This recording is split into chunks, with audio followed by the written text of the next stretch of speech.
ঢাকা শহরের প্রান্তিক ও সুবিধাবঞ্চিত তরুণ তরুণীদের দক্ষতা বৃদ্ধি ও কর্মসংস্থান তৈরির লক্ষ্যে সুবিধাবঞ্চিত ৩০০ জন তরুণ তরুণীর কর্মদক্ষতা বৃদ্ধি করে এবং তাদের জন্য ২১ শতকের চাহিদা অনুযায়ী কর্মসংস্থানের সুযোগ তৈরি করতে এবং তাদেরকে আধুনিক চাকরির বাজার উপযোগী করে তুলতে বিভিন্ন কারিগরি ও বৃত্তিমূলক প্রশিক্ষণের আয়োজন করেছে এডুকো বাংলাদেশ ও eco social development organization ESDO. কর্মক্ষম বয়সটাকে আমরা ধরে যে এক থেকে তো না, এখানে 18 থেকে 40 বছর।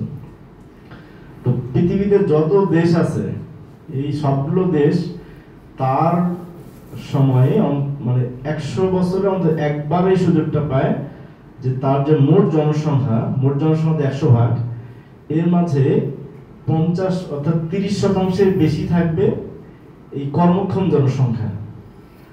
তা আমাদের দেশের কর্মক্ষম জনসংখ্যা 1970 সালে প্রথম শুরু হয়েছে, যেটা 30% বেশি চলে, অর্থাৎ 30% এখন প্রায় 50% ছিল। 1970-এর দিকে আমাদের 50% ছিল আমাদের কর্মক্ষম জনসংখ্যা। এটা আস্তে আস্তে কিন্তু কমতেছে।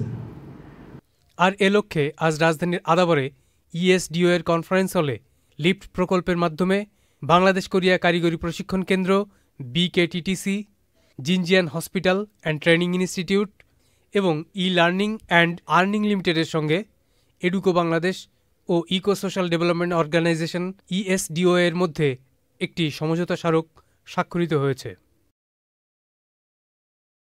অনুষ্ঠানটিতে অংশগ্রহণ করে নিজেদের মতামত তুলে ধরেন প্রশিক্ষণার্থী, অভিভাবক, প্রশিক্ষক এবং সংশ্লিষ্ট প্রতিষ্ঠানের বিভিন্ন কর্তা ব্যক্তিরা। Saeed Dipu, channel I. বান্ডেল থাকলে প্রতি সেনমানিতে টাকা বাঁচবে। বিকাশ সেনমানি বান্ডেল কিনে জিতুন প্রতি লেনদেনে।